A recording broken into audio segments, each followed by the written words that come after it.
ബഹുമാനപ്പെട്ട മുൻ ഗതാഗത വകുപ്പ് മന്ത്രി ഗണേഷ് കുമാർ സാറ് 1,00,000 രൂപ മേടിച്ചിട്ട് കളർ അടിച്ചോ, നാളെ തൊട്ട് കളർ അടിക്കൂ, നാളെ കളർ നിങ്ങൾ അടിച്ചോ, നിങ്ങൾക്ക് ഇഷ്ടമുള്ള കളർ അടിച്ചോ എന്ന് പറഞ്ഞു. അത് വെറും പൊട്ടത്തരം മാത്രമാണ് പറഞ്ഞത്.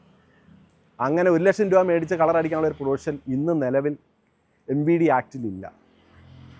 എന്ത് ബേസിലാണ് അത് മേടിക്കും?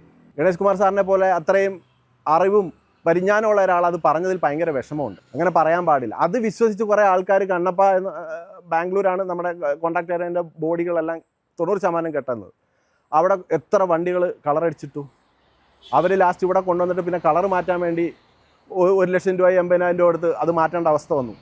ഇന്നിപ്പോൾ ഇന്നലെ ഈ റിസൾട്ട് ഇറങ്ങിയപ്പോൾ സമയത്ത് എല്ലാ മാധ്യമങ്ങളും ഇനി കളർ അടിക്കാം എന്നുള്ള ടൈറ്റിലോടുകൂടി എല്ലാ ചാനലുകളിലും അല്ലെങ്കിൽ എല്ലാ ഓൺലൈൻ മാധ്യമങ്ങളിലും അത് പോയി. അത് കേട്ട് വിശ്വസിക്കുന്ന ഒരു പറ്റം ആൾക്കാരുണ്ട്. അവരിനി അതിൻ്റെ പുറക്കെ പോകും. അവർ കളർ അടിച്ചുകൊണ്ട് വരും.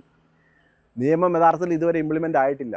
അതാവണമെങ്കിൽ ഈ ഗവൺമെൻറ് അതിന് ഉചിതമായ ഒരു തീരുമാനമെടുത്തെങ്കിൽ മാത്രമേ അതിന് നടക്കുകയുള്ളൂ. അത് എത്രയും പെട്ടെന്ന് അതിനൊരു ഉചിതമായ തീരുമാനമെടുക്കണം എന്ന് തന്നെയാണ് എൻ്റെയും ഒരു അഭ്യർത്ഥന. STA ബോർഡിൽ ആപ്ലിക്കേഷൻ വെച്ച ഒരു വ്യക്തി എന്നുള്ള നിലയിൽ എനിക്കും അത് തന്നെയാണ് പറയാനുള്ളത്.